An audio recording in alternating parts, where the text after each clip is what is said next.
Hey, Colin Keeley here, And I'm Brent Sanders. and we are the co-founders of Avocado, an audio publishing platform. So we had kind of an interesting start of the week. So there's a scandal that we kind of touched on last week with Audible creators and how Audible is hiding these exchanges or returns in the sales data. So there's a Facebook group of a bunch of self-published audio book creators. And I, very nicely reached out and said, hey, you have this problem. I have the solution. You could, build your own self-published audio product business on Avocado. And oh, there was quite a number of questions that came out of it. We built up a pretty good FAQ from it and did a lot more work on the website. And then, people started to balk at it a little bit.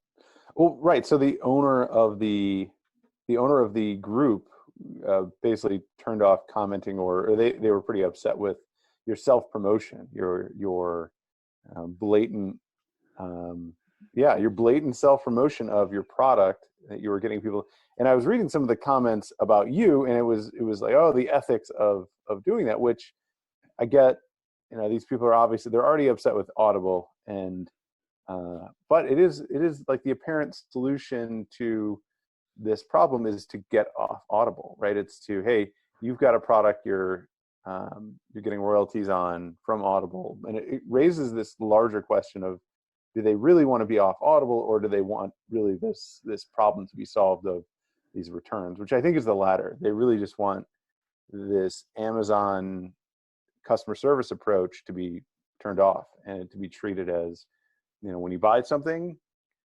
I was seeing, the most recent post was, you buy something, you only get a week to return it. Like they'd be happy with that, or at least some people would be happy with that.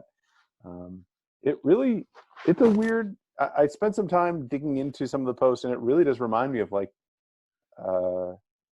Napster. People were taking screenshots of Twitter threads of people advising them, hey, on Audible you can return it, so listen to the book and just return at the end, and they'll give you your money back. And so that really angered that group. But there was mention of the ethics around Colin's posting, and I don't think the ethics are in question. We're just trying to, obviously, on one side promote a solution to their problem, which is, take their distribution elsewhere. And so that wasn't well received, but in reality, we had a bunch of people sign up, and we started conversations with them, and it had a good effect this week on the product. We've made a bunch of changes where we're not so course focused, updating to match up with, I think, a lot of the audio book creators are set in, what they expect to see for cover art, what they expect to see for preview images, and kind of getting used to Avocado was a little bumpy. I think I saw a lot of the same feedback, but it was great to see that feedback. So I don't know if this is all from that one group where did you get banned? You just couldn't post, or did they? Yeah, so I would actually say the reception was really good. I mean, there were probably 30 comments within a couple hours of like people asking probing questions, because it is a solution to their problem. And there was just like a small minority that was outraged and ended up not I banning think it me, was. but freezing the conversation. It was the owner of the group, and I think the reason you got lucky is I think they're based in Australia, and so they woke up in the morning and realized Colin's been chatting with people for 8 hours, and oh my God, this can't stand. So I think they're really focused. At least this one group is really focused on sharing sort of their legal notes and seeing what support's telling one person versus another, and trying to unify and build sort of a. It seems like they're trying to build a class action lawsuit, but I don't know if they're there just yet. But that seems like what they just need one skilled attorney to come in and unite everybody. But I think that's what the only people that were most upset were, the owners. And I think what the owner was saying is, I didn't build this group for you to promote to it, which is fair. It's probably poor form, and but that's also why you're the promoter, and you're definitely doing what we're trying to do right now, which is get more people to know we exist. So I love Facebook groups as a way to like get feedback from your target customer. So there are probably 30 more like indie self-publishing audiobook creator Facebook groups. So I've joined all those. I'll probably start posting. If you wait 2 weeks, you lose that new member badge, but I'll probably just start posting before that is over. And Yeah, I mean, we clearly touched on something. we had our first, now we have our first romance novel on the platform, right? So it's like good stuff has come out of this, and that particular customer, you know, was super willing to give us feedback and tell us what he liked, what he didn't, and I think we were able to quickly turn around some of the changes, right? So if they wanted to see certain image size or certain things, like, hey, let's just quickly change that. We'll fix that for you. We'll change it for you, and just showing that we're, you know, trying to make them happy and help them make money. I think we're able to find some fans. Yeah, so I love this unprompted like customer feedback, and people have written us like fairly lengthy emails about things we should add, things we should improve. And I think that means we're like clearly touching on something that they care about. So that was felt really good. Yeah, I love it. I mean, I mean, obviously when you build stuff and you know that people are using it, but B, that, hey, if you just had this one thing, we would switch over, or, you know, there's a big opportunity there. And obviously we have that luxury. That's the, hey, we just built this platform and it doesn't have a lot of code in it, and we can add more easily. Obviously things slow down as you grow and you build, and you have, you know, hundreds or thousands of customers that you need to consider in every little change. We're in a spot where, you know, we have enough customers where people will notice the change, but it's probably a net positive to add this feature or to add, you know, whatever goes into what's being requested. I think everything that we've heard, it's never been something that we take something away from one user and give it to another. It's all been, you know, everyone will benefit from it. And is it more so than just having our first romance creator on the platform? We also got our first like Christian audiobook or publisher. Yes. So we Yes. got the two opposing ends, the two passionate groups on there. Good. Yeah. I mean, I'm all for, and so I guess to that point, we had to put a little bit more thought into, you know, it's been a concern of mine since we started that somebody would put like hate speech, or, you know, use it as a way or a platform to distribute stuff we don't necessarily agree with. And I guess it opened this conversation we had up around ethics of like, okay, well, we do have to have like some standards, like if it's going to lead to bodily harm or injury, or, and obviously this is a topic that's hotly debated in social media as to like, well, who gets to decide? Is, you know, there's all these left-leaning liberals deciding what, you know, Facebook will publish, and it's like we definitely don't want to touch on that territory, but at the same time we do have a responsibility since we're hosting content as to like what is acceptable and what is not. So if I'm not mistaken, you came up with our you know, revised standards. Yeah, so I spent probably like after all those questions on Facebook, and I basically turned it into a more in-depth help center or FAQ. We just had kind of a basic FAQ before. And I had to figure out like, so what are we going to allow? And I'm completely cool with stuff that we disagree with, and I think that is even, you know, likely to happen at some point. But with the things we don't allow are threatening any individual person, inciting violence, peddling Nazism, or sharing private information about a private citizen.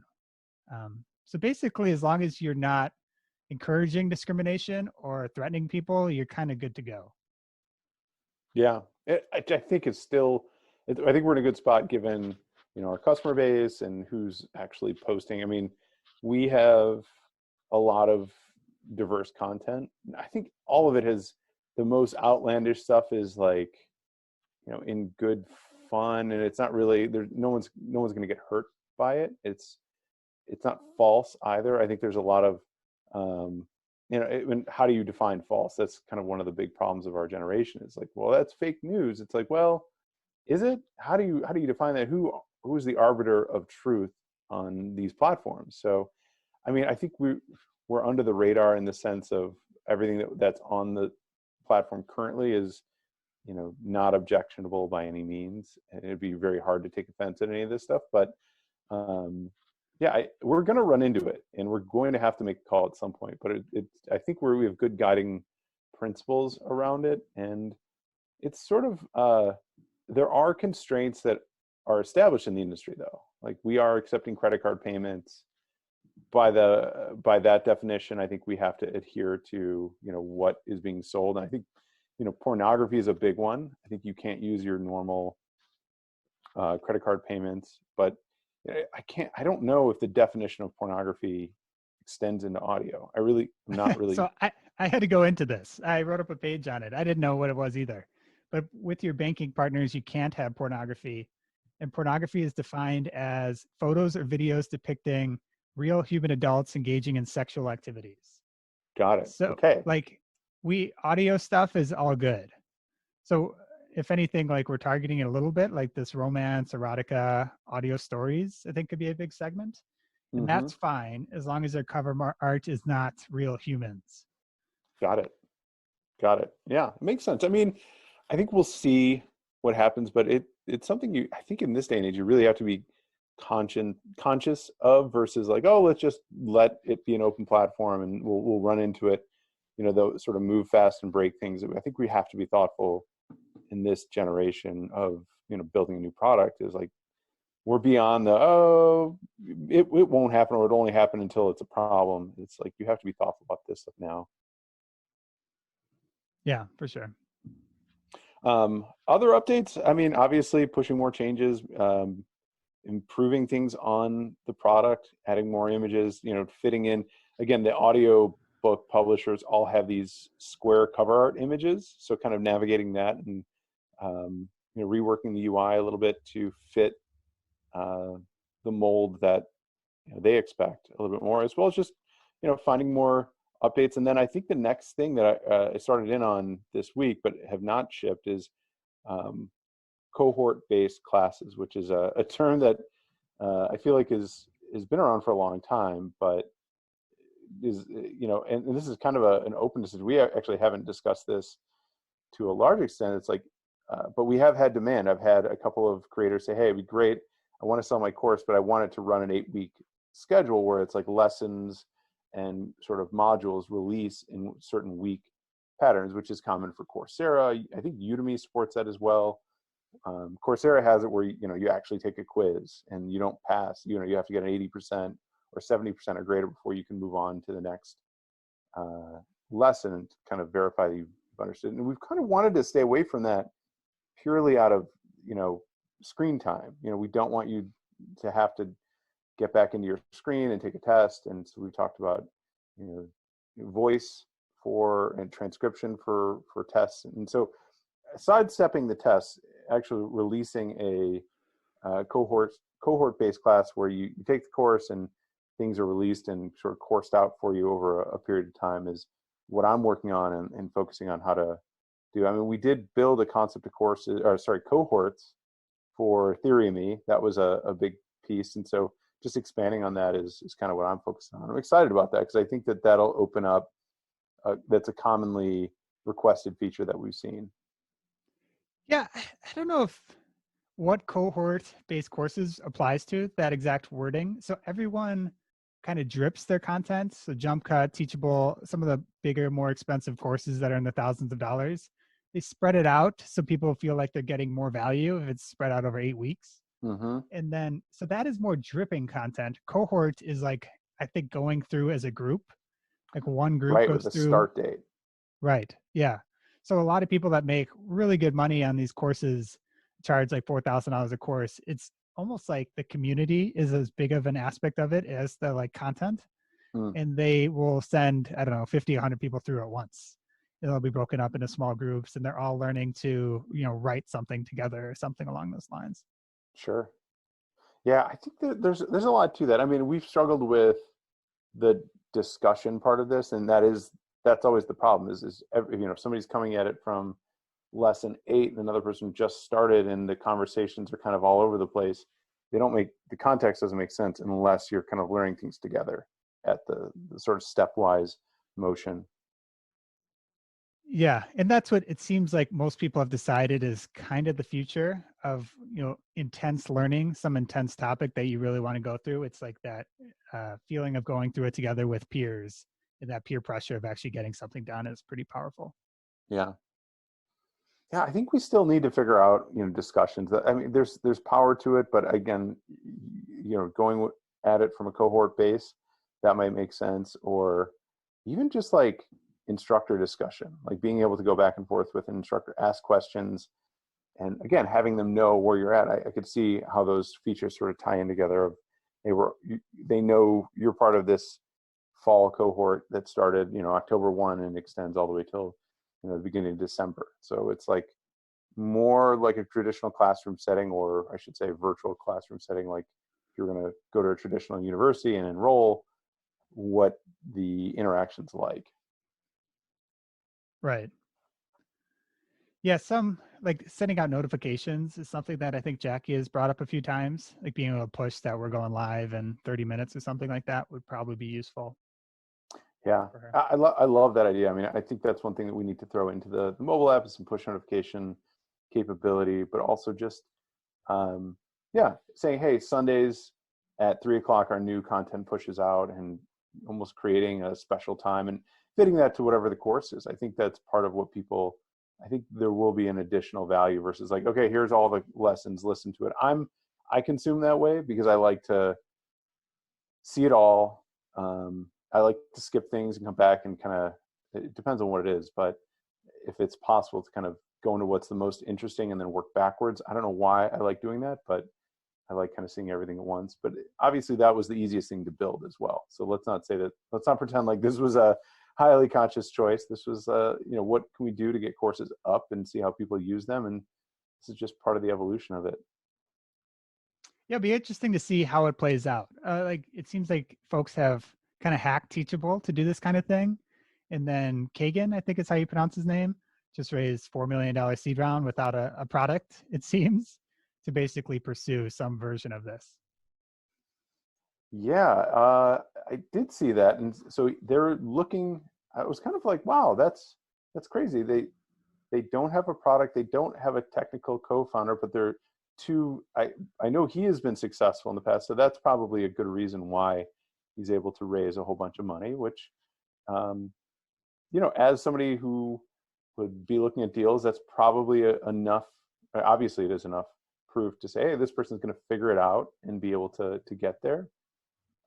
It's just precarious, right? It's like as we look at the potential of fundraising, obviously the questions will be around our background, or but more so product traction. So I think that to me it defines the difference between raising money in Silicon Valley versus raising money everywhere else. Is it's sort of pedigree, background, and there tends to be a little bit less of a bar around product. Like I'm trying to remember the deck that was floating around that we saw where it was a similar pitch. It's like, hey, here are the two founders. Here's a couple of screens for what they want to build, but like, here's what we're looking for an investment to build it, which is, just a different approach. Yeah. So Kate, I don't know if his name is Kagan. It's something like that. When you're a serial founder like that, we did Udemy, which obviously a big success, and then Sprig, which got big and kind of flamed out. But when you're a serial founder, you kind of get credit around early, as far as like traction. So he could raise a seed round without anything in the market. If you're nobody, you kind of need something in the market and traction to raise a $4 million seed round. But if you think of it from the VC perspective, it makes sense. Like the likelihood of this guy succeeding wildly is higher enough that you would give him credit for, one round early, basically, in funding. Yeah. I mean, obviously he's been, at it for a while and has the track record, which is, I think if you get into what venture capital is all about, that tends to be, it's more so the people than the thing. Because more often than not, for a pre-seed deal, the thing isn't going to be the thing for very long. Yeah, as absolutely. In they're going to pivot, change. Especially in the early stages, more so. They're like, you don't really know who the founder or the CEO of GE is or any of these huge companies because they don't matter quite as much as it does in the early stages. Yeah, interesting. Very. So they are. That was the term that I was adopting. Was from this cohort-based course, but to me, the forever optimist, I guess. Which those of you that know me know I'm not necessarily a huge optimist, but I do see that as a positive note for avocado. I see, obviously this is a space that, I mean, especially with the pandemic, is growing, and obviously the creator economy is continuing to get more interest, and I don't know, rising tide lifts all ships. Absolutely. I guess on that note, that's kind of all I got. You have anything else? No, just plugging away. I mean, I think pushing more changes, improving the platform, and doing it with an effect on some of these new customers that we're having conversations with. So really excited about, seeing more usage and more platform adoption, and adjusting to what that market needs. I'm excited to see how people are going to continue to use it. So it's kind of what gets me up and working on this thing every day is we see more activity through Stripe or analytics, and just saying, okay, we're seeing like the fruits of these conversations and interest, and just it's continuing to be a lot of fun. Step by step, making Yep. progress. All right. Well, until next week, we'll talk to you later. All right. Take care. Thanks for listening.